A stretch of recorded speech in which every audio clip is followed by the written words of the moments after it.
The president meets in Helsinki with Russia's Vladimir Putin next week, and is drawing comparisons to President Reagan's meetings with Gorbachev back in the 80s.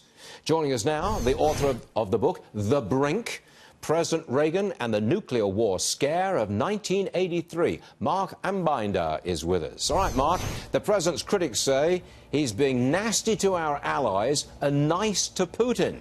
Isn't that what Reagan did with Gorbachev?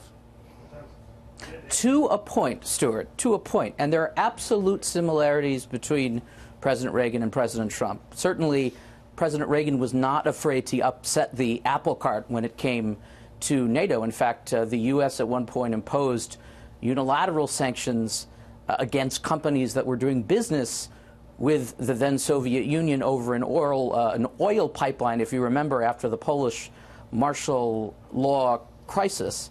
And certainly both came to power after a revolution in their party, and certainly both have ways of believing that if they can go into a room and sit down with someone, they'll be very persuasive and they can talk people into doing whatever they want. I think the primary difference here is one of purpose, which is that under NATO, under President Reagan, there was a unity of purpose.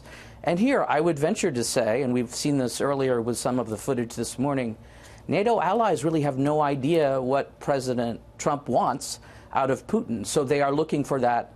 They're looking for that degree of certainty. What do you think President Trump wants from Putin and this particular meeting?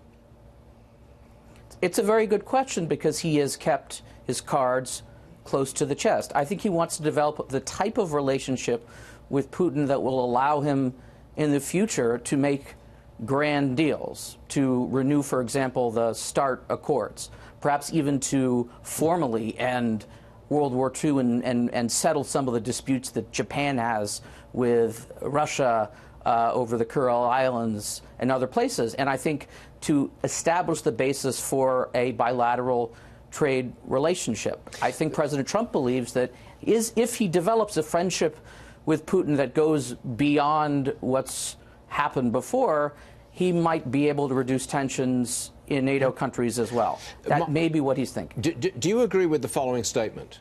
President Reagan went into his meetings with Gorbachev from a position of strength, a very strong economy and a growing military. Is President Trump going into his meetings with Putin in a similarly strong position?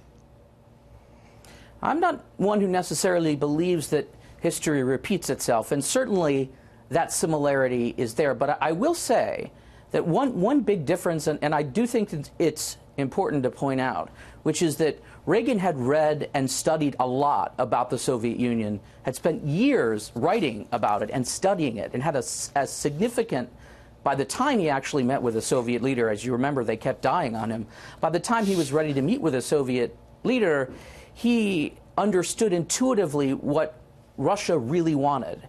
And I don't know if President Trump understands intuitively what Vladimir Putin wants. Well, he's surprised a lot of people in the less than 2 years that he's been in the Oval Office. Marc Ambinder, thank you very much for joining us on an important day. Appreciate it, sir. Thank you.